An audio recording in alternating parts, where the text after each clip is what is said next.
Welcome to the Tech Egg. Don't get scrambled. Enjoy the video.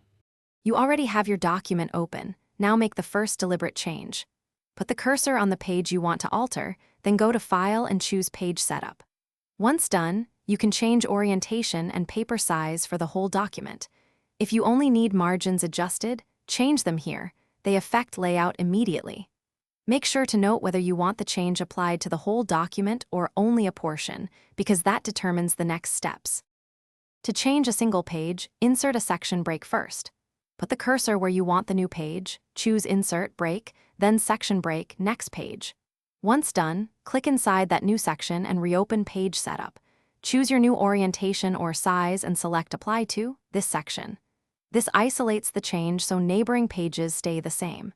Make sure headers and footers are checked. They can be linked across sections unless you unlink them manually. Finish by scanning the document from the preceding page through the Change section to confirm layout and content flow.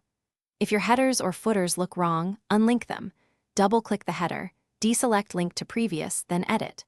Once done, correct any shifted content by adjusting margins or deleting extra paragraph breaks.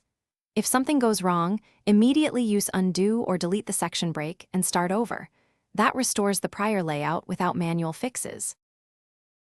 Thanks for watching. Consider subscribing if I helped unscramble your problems.